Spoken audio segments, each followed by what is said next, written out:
School जाने के लिए मौत से दो दो हाथ करते बच्चे। उत्तराखंड के उत्तरकाशी जिले से हैरान करने वाला वीडियो सामने आया है। देखिए, बच्चे स्कूल जाने के लिए रोज मौत से खेलते हैं।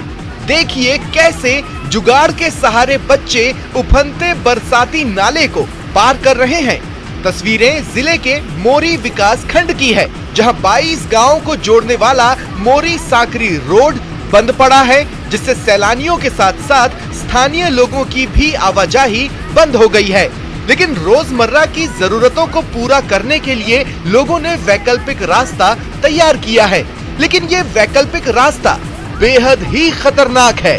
सबसे खतरनाक तो ये है कि स्कूली बच्चे भी इसी रास्ते से उफनता बरसाती नाला पार कर रहे हैं। बरसाती नाले को पार करने के लिए स्कूली बच्चों के पास सिर्फ बल्ली का सहारा है। एक सिंगल बल्ली की जुगाड़बाजी से ग्रामीण और स्कूल जाने वाले बच्चे उफनते नाले को पार कर रहे हैं। ऐसे में जरा सी चूक इन्हें मौत के मुंह में पहुंचा सकती है।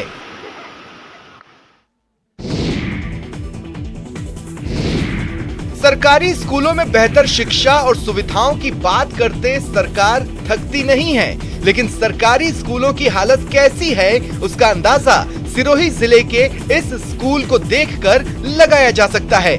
जिले के टकारिया स्कूल की बिल्डिंग पिछले 4 सालों से जर्जर अवस्था में है। कई बार स्कूल का छज्जा गिर चुका है, लेकिन जिम्मेदारों को कोई परवाह नहीं है। इस स्कूल में 500 से ज्यादा छात्र फिलहाल पढ़ रहे हैं, लेकिन हालत ऐसी हो रही है कि कब ये बिल्डिंग धराशाही हो जाए कहा नहीं जा सकता। स्कूल की बिल्डिंग की मरम्मत के लिए शिक्षक कई बार विभागीय अधिकारियों को लिखित सूचना भेज चुके हैं, लेकिन कोई सुनवाई नहीं हो रही। बताया जा रहा है कि स्कूल की बिल्डिंग 40 साल पुरानी हो चुकी है और इन 40 सालों में कभी भी कोई मरम्मत का काम नहीं हुआ, लिहाजा बिल्डिंग की हालत खराब होती गई और अब तो उस स्थिति में पहुंच गई है कि यहाँ कभी भी बड़ा हादसा हो सकता है। प्रदेश की स्वास्थ्य सेवाएं कितनी बदहाल हैं, इसका जीता जागता नमूना है बूंदी का सरकारी अस्पताल। ग्रेड ए के इस अस्पताल में डॉक्टर कभी समय पर नहीं आते हैं, लिहाजा मरीजों को घंटों लाइन में खड़े होकर इंतजार करना पड़ता है।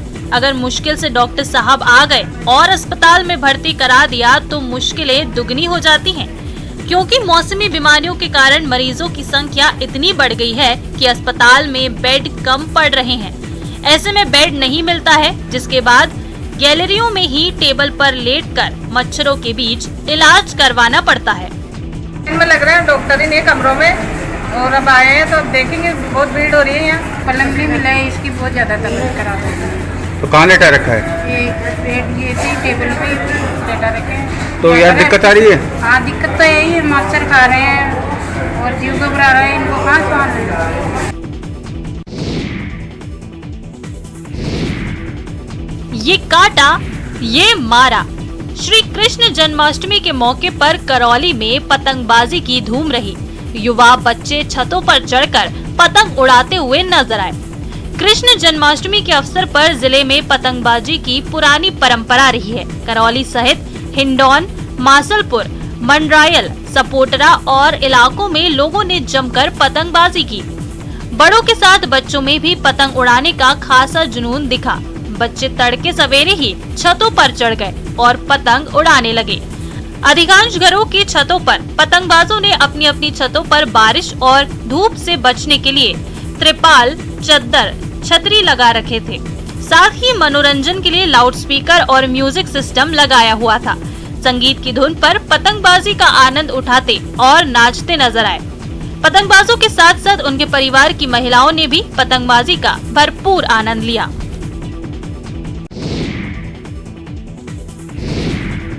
प्रदेश में कुछ दिनों के ब्रेक के बाद एक बार फिर से भारी बारिश का दौर शुरू होने वाला है। मौसम विभाग ने 21 से 22 अगस्त से प्रदेश में फिर भारी बारिश की चेतावनी दी है। मौसम विभाग के अनुसार बंगाल की खाड़ी और बांग्लादेश के तट पर एक और नया गहरा कम दबाव का क्षेत्र बन गया है, जिसके अगले 1-2 दिनों में ओडिशा, झारखंड, एमपी, यूपी से होते हुए पश्चिम उत्तर दिशा में आगे बढ़ने की प्रबल संभावना है। मौसम विभाग के निदेशक राधेश्याम शर्मा ने बताया कि इस तंत्र के असर से पूर्वी राजस्थान के कोटा, भरतपुर संभाग के जिलों में भारी बारिश हो सकती है। उन्होंने बताया कि 21 और 22 अगस्त को कोटा, उदयपुर, जयपुर, भरतपुर और अजमेर संभाग के अधिकतर भागों में मध्यम बारिश और कहीं-कहीं भारी से लेकर अति भारी बारिश होने की संभावना है।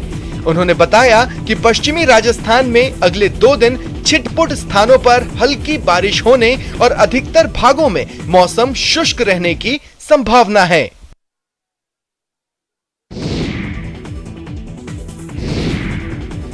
भगवान श्री कृष्ण के जन्मोत्सव श्री कृष्ण जन्माष्टमी का उत्साह पूरे देश में छाया हुआ है।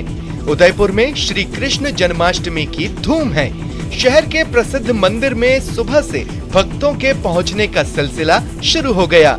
महिलाएं कृष्ण जन्म से जुड़े भजन गाती हुई झूमती नजर आई।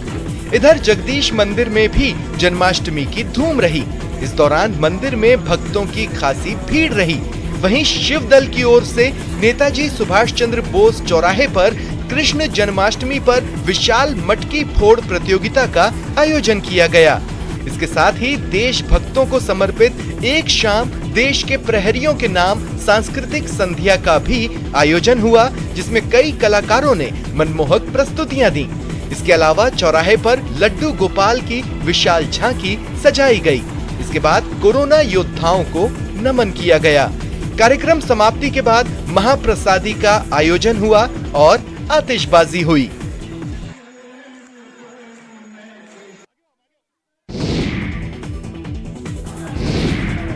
भरतपुर में जन्माष्टमी के पावन पर्व पर सुबह से ही मंदिरों में भक्तों का खासा उत्साह देखने को मिला। परिवार के साथ लोग बांके बिहारी मंदिर में दर्शन करने के लिए पहुंचे। श्रृंगार आरती के बाद भक्तों ने भगवान बांके बिहारी के दर्शन किए। इस दौरान कैबिनेट मंत्री विश्वेंद्र सिंह और राज्य मंत्री डॉक्टर सुभाष गर्ग भी बांके बिहारी मंदिर पहुंचे। दोनों ने बांके बिहारी जी की पूजा अर्चना की और उसके बाद सभी प्रदेशवासियों को कृष्ण जन्माष्टमी के पावन पर्व की शुभकामनाएं दी। मंत्री विश्वेंद्र सिंह और मंत्री डॉक्टर सुभाष गर्ग ने कहा कि वैसे तो पूरे देश में जन्माष्टमी की धूम है, लेकिन भरतपुर में इसका एक विशेष महत्व है, क्योंकि ब्रज क्षेत्र होने के कारण यहाँ कृष्ण जन्माष्टमी का खासा उत्साह रहता है। भरतपुर जिले के कई स्थल भगवान श्री कृष्ण की क्रीड़ा स्थली रहे हैं और उसी के कारण ब्रज क्षेत्र में भगवान श्री कृष्ण के जन्मोत्सव को बड़ी धूमधाम से मनाया जाता है। मंदिर के महंत ने दोनों ही मंत्रियों का माला और दुपट्टा पहनाकर स्वागत किया।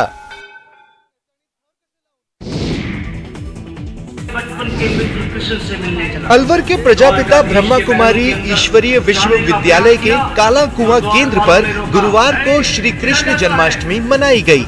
इस अवसर पर छोटे छोटे बच्चों ने राधा कृष्ण बनकर सुंदर नृत्य प्रस्तुत किया। सभी ने हर्षोल्लास के साथ श्री कृष्ण के छोटे नटखट रूप को झूला झुलाया और साथ में रास किया। गायक कलाकार कुमार शुभम ने श्री कृष्ण जन्मोत्सव का मनमोहक गीत गाकर सभी को भाव विभोर कर दिया। इस मौके पर माखन मिश्री का भोग लगाकर सभी को प्रसाद वितरित किया गया। श्री कृष्ण जन्माष्टमी की बधाई देते हुए ब्रह्म कुमारी अनुभा बहन ने कहा कि श्री कृष्ण जन्म से ही सर्वगुण संपन्न 16 कलाधारी थे। उनका राज्य पवित्रता, सुख, शांति से संपन्न था। इस मौके पर चैतन्य झांकियां सजाई गईं, जिसमें श्री कृष्ण के विविध बाल लीलाओं का दर्शन कर भक्तजन भाव विभोर हुए। श्री कृष्ण सुदामा मिलन, राधे कृष्ण का भव्य दरबार, माखन खाते हुए, झूला झूलते हुए, गौ चराते हुए, रास रचाते हुए, यशोदा मैया के पालने में झूलते हुए दृश्यों का सजीव चित्रण किया गया।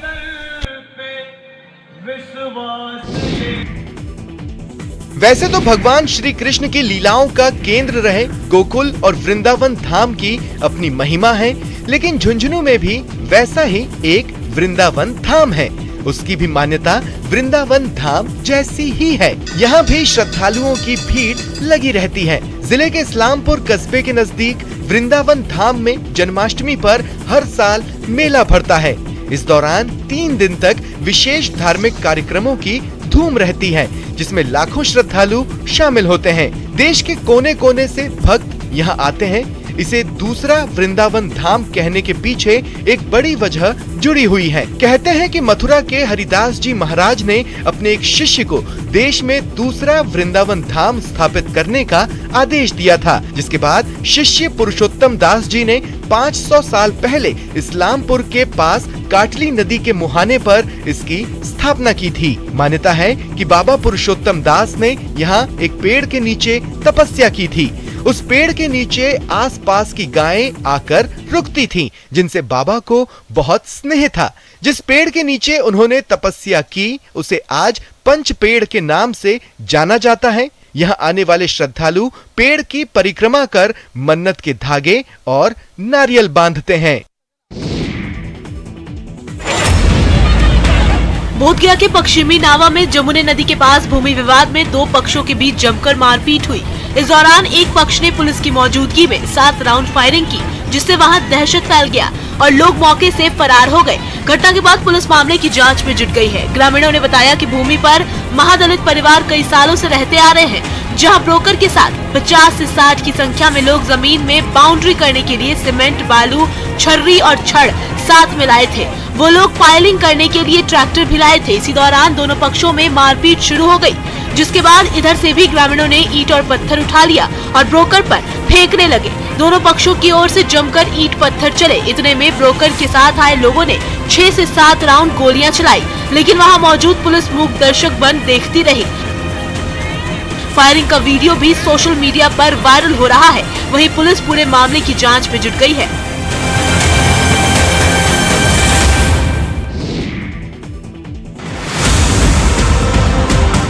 वैशाली से एक शिक्षक की पिटाई का वीडियो सामने आया है। छात्र और परिजन शिक्षक को पीटते हुए ले जा रहे हैं। इसी बीच उसे लात घूंसे भी बरसा रहे हैं। वही बताया जा रहा है कि कोचिंग चलाने वाले टीचर ने एक लड़की के साथ छेड़खानी की थी, जिसके बाद छात्र छात्राओं ने मिलकर शिक्षक की जमकर धुनाई कर दी। मामला महुआ के पुराने बाजार का है, जहां इंग्लिश की कोचिंग चला रहे रणविजय कुमार नामक शिक्षक ने एक लड़की से छेड़खानी की, जिसके बाद छात्र छात्राओं ने मिलकर उसकी जमकर पिटाई कर दी और पैदल ही थाना तक ले गए और पुलिस के हवाले कर दिया। इस दौरान शिक्षक को लोगों से मार भी खानी पड़ी। छेड़खानी को लेकर स्थानीय लोगों और कोचिंग के छात्रों में काफी रोष का माहौल है। लोगों का कहना है कि ये व्यक्ति शिक्षक के नाम पर धब्बा है। वहीं पुलिस मामले की छानबीन में जुट गई है। शिक्षक की पिटाई का यह वीडियो सोशल मीडिया पर काफी वायरल हो गया है।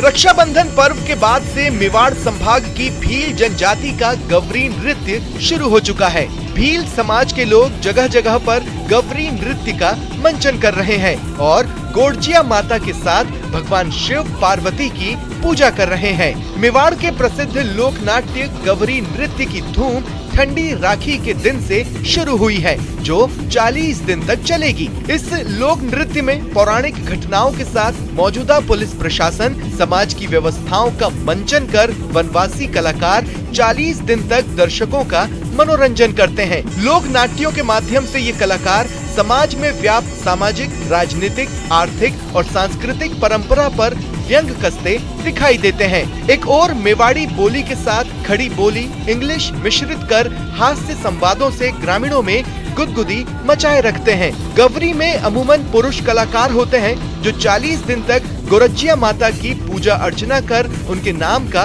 व्रत करते हैं। इस अवधि में कई मर्यादाएं रखी जाती हैं। सबसे बड़ा व्रत होता है घर से बाहर रहने का। इस दौरान ब्रह्मचर्य का पालन करते हैं और मांस, शराब आदि से दूर रहते हैं। जूते नहीं पहनते हैं और 1.25 महीने तक हरी सब्जी का सेवन नहीं करते हैं। इस अवधि में सिर्फ एक दिन जल झूलनी एकादशी पर ही स्नान करते हैं।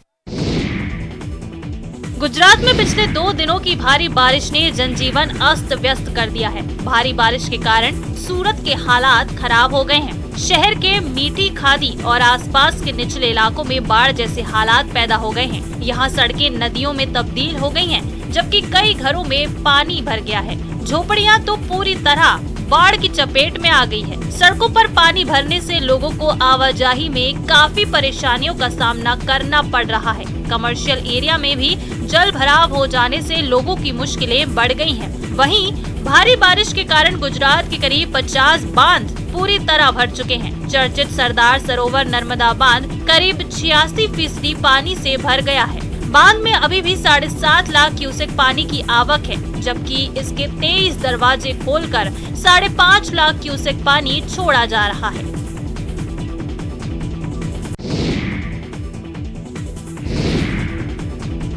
देश के कई हिस्सों में भारी बारिश का असर अब वाराणसी में भी दिखने लगा है। धर्म नगरी वाराणसी में गंगा अब रौद्र रूप धारण कर चुकी है। आलम यह है कि पूरे 84 घाट लगभग जल में समाहित हो चुके हैं, जिसके कारण सबसे बड़ी परेशानी शवदाह में हो रही है। तस्वीरें हरीशचंद्र घाट की हैं, जो पूरी तरह से जलमग्न हो गया है। पूरा शमशान घाट गंगा के पानी की आगोश में जा चुका है। सारे प्लेटफॉर्म डूब चुके हैं। ऐसे में शवों का अंतिम संस्कार गलियों में करना पड़ रहा है। यह अंतिम संस्कार डोम परिवार के घरों के सामने हो रहा है। कोई विकल्प न होने के कारण डोम परिवार अपने घरों के सामने गलियों में अंतिम संस्कार करवाने के लिए मजबूर है, क्योंकि घाट पर कोई स्थान नहीं बचा हुआ है। सारा का सारा पानी में डूब चुका है। वाराणसी में गंगा 8 सेंटीमीटर प्रति घंटा की रफ्तार से बढ़ रही है, जिसके कारण गंगा का जलस्तर खतरे के निशान के करीब पहुंच चुका है।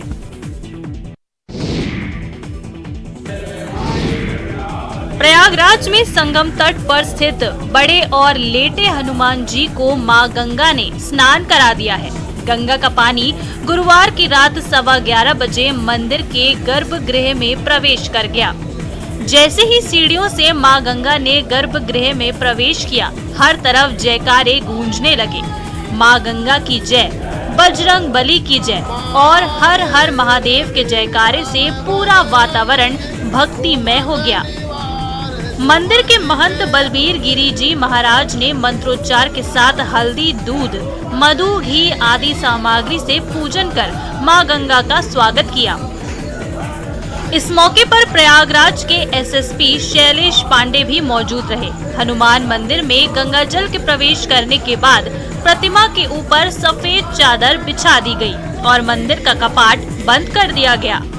बाढ़ रहने तक बड़े हनुमान मंदिर में पूजन अर्चन का काम बंद रहेगा। भक्तों के दर्शन के लिए बजरंग बली की छोटी प्रतिमा बाहर रख दी गई है। जैसे जैसे मां गंगा का जलस्तर बढ़ेगा, वैसे वैसे प्रतिमा आगे की ओर बढ़ती चली जाएगी। यहीं से भक्त दर्शन कर फ्री प्रसाद ग्रहण कर सकते हैं।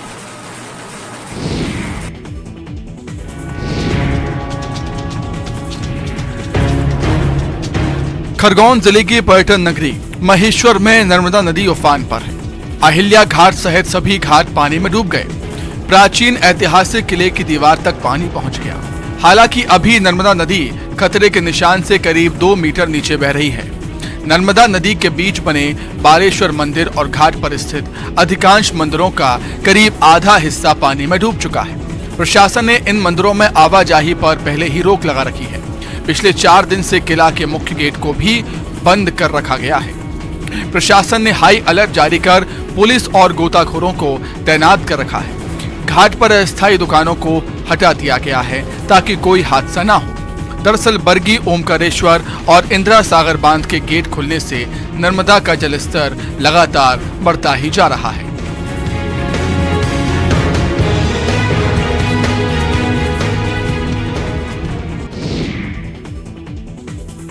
यूं तो समय के साथ समाज ने भी काफी विकास किया है, लेकिन आज भी बहुत सारे लोग महिलाओं को सिर्फ घरेलू कार्य करने के काबिल समझते हैं। लेकिन धौलपुर जिले में 8वीं और 10वीं कक्षा तक पढ़ी लिखी महिलाओं ने लाखों रुपए का ऐसा बाजार खड़ा कर दिया है, जहां सभी सुविधाएं उपलब्ध हैं। यहां पर जूते चप्पल से लेकर घर गृहस्थी का हर सामान मिलता है। खास बात यह है कि यहां पर दुकानदार भी महिलाएं ही हैं। जी हां, हम बात कर रहे हैं सहेली सुपरमार्केट की, जो जिले के सेपऊ उपखंड के बसई नवाब कस्बे में सेपुर रोड पर स्थित है। इस बाजार में कुल 12 दुकानें हैं, जिनमें जूता चप्पल, रेडीमेड कपड़े, साड़ी, चूड़ी कंगन, कॉस्मेटिक, सिलाई, किराना, फल सब्जी, स्टेशनरी, डेली नीड्स की सभी दुकानें शामिल हैं। इन सभी 12 दुकानों पर महिलाएं ही दुकानदार हैं। पहले इनकी आर्थिक स्थिति अच्छी नहीं थी, लेकिन अब ये दुकानों से अच्छा कमा रही हैं और परिवारों का भी संचालन कर रही हैं, जिससे इनके परिजन भी काफी खुश हैं।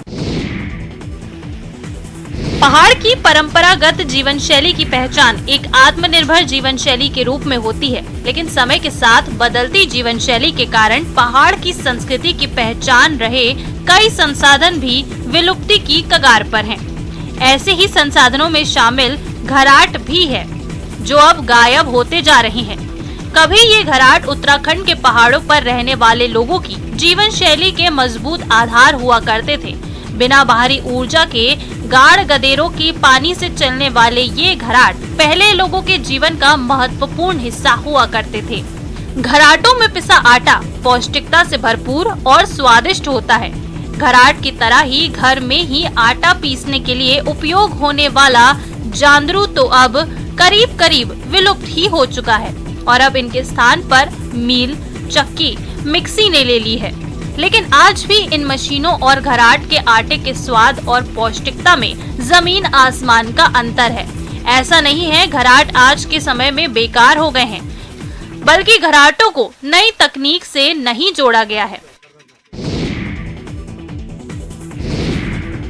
मुंबई में कृष्ण जन्माष्टमी के मौके पर दही हांडी की धूम है। शहर के कई इलाकों में लोगों ने दही हांडी प्रतियोगिताओं का आयोजन किया है, जिसमें गोविंदाओं ने पूरे उत्साह के साथ हिस्सा लिया। वैसे ज्यादातर दही हांडी प्रतियोगिताओं में लड़कों को ही देखा जाता है, लेकिन इस बार एक अलग तस्वीर सामने आई। मुंबई के दादर के नक्षत्र लेन से, जहां पर दही हांडी प्रतियोगिता में लड़कियों ने भी हिस्सा लिया। लड़कियों ने एक दूसरे के ऊपर चढ़कर पिरामिड बनाया और दही से भरे मटके को फोड़ा है। जन्माष्टमी के मौके पर मुंबई में दही हांडी प्रतियोगिताएं मशहूर हैं। इस प्रतियोगिता में प्रतिभागी रंगीन पोशाक पहने हुए हवा में लटके मिट्टी के बर्तन तक पहुंचने के लिए मानव पिरामिड बनाते हैं और इसे तोड़ते हैं।